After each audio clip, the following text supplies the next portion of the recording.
qissa goto nane e nder defte suufiyankoɓe uhdiya li rasulillahi sallllahu alayhi wa sallam aba'atun ihtafadat biha sayyidatu aisatu radiyallahu anha daqqa albaba sa'ilun yas'alu rasulallahi sallllahu alayhi wa sallam sadaqatan faqala ya aishatu a'di sa'ila al-aba'ata akhadhaha as-sa'ilu farihan wa dhahaba ila as-suq wa huwa yunadi man yashtari aba'ata rasulillahi sallllahu alayhi wa sallam tajamma'a an-nasu hawlahu كل يريد شراءها سمع النداء رجل أعمى فقال لغلامه اذهب أهدر الأباءة مهما غلا ثمنها فإن فعلت فأنت حر لوجه الله أهدر الغلام الأباءة أمسكها الأعمى وقال يا رب بحق رسول الله عليك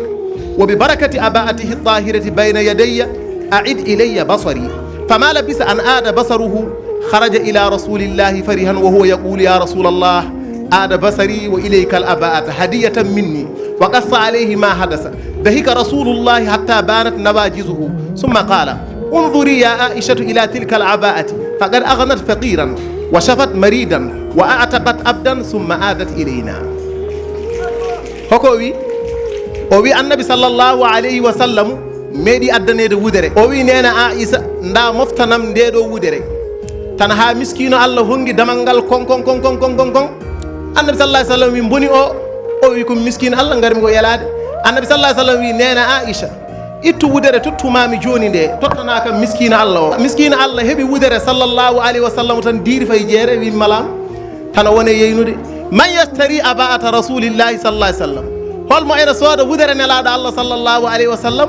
holmo ena sooda wudere nelaado Allah sallallahu alaihi wasallam yimbe pop ndendi ngari goto fo ne yidi sodde gumdo goto nan don maccudo makko ina dowam ko o wi maccudam o wi nam o wiya oya jeyno nde wudere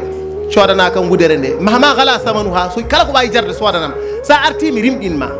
on yeehi soodi wudere nde arti o wiya mi rimɗinima o jaggi wudere nde kanko gumɗo o waɗi yeeso makko o wi barakati abatihi rasuli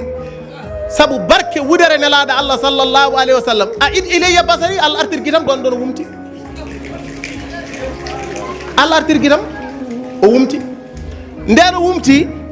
ɗum hawimo no feewi o itti wudere nde o wi nde wudere mi yahat mi nawtana ɗum nelaɗo Allah sallllahu alayhi wa sallam o ari o ƴetti wudere nde o totti ɗum nelaɗo Allah sallllahu alayhi wa sallam sallah sallam ijam ɗum ko wudere woni ɗo o wi nda ɗum ɗo ko hadiya tan minka ɗum ko hadiya ummade faadema ileyka min ni ileyka jaggo hadiya o annabi sallah sallam wimo i wudere nde woni ɗo o haalani annabi sallah sallam no wudere nde waɗiri ha o heɓindi ha ko wudere nde waɗanima ko annabi sallah sallam wi nena Aisha انظري يا عائشة إلى تلك الأباء نانا عائشة يوم دي ودري فقد أغنت فقيرا دي عالديني باس نودو سابو باس دو يي ودر ندو بري شير دو قد أغنت فقيرا وشفت مريدا نيو نودو قوم نودو يوم دي سليني فقد أغنت فقيرا وشفت مريدا وأعتقد عبدا يا او ماتشدو كالفا نودو رمدري سب برك ندو ودر صلى الله عليه وسلم مبلا وانا فوتو مبلا وانا ناندا مبلا اوسو ويام ولا مانتي دوم ندا en furi dum jabde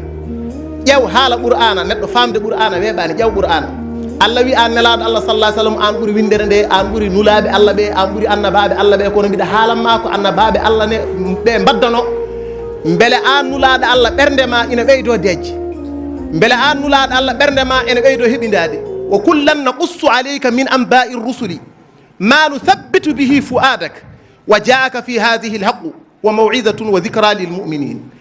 mi fammin ma ɗeɗo jonde a ummata ko so wana Allah jaɓa golle ma gollal pop gollal andaka beele ene jaɓe walle wasde jaɓede so wona julde annabi sallllahu alayhi wa sallam ɗum ko jaɓete tan ɗum ala sikke ɗum jaɓete tan kala gollal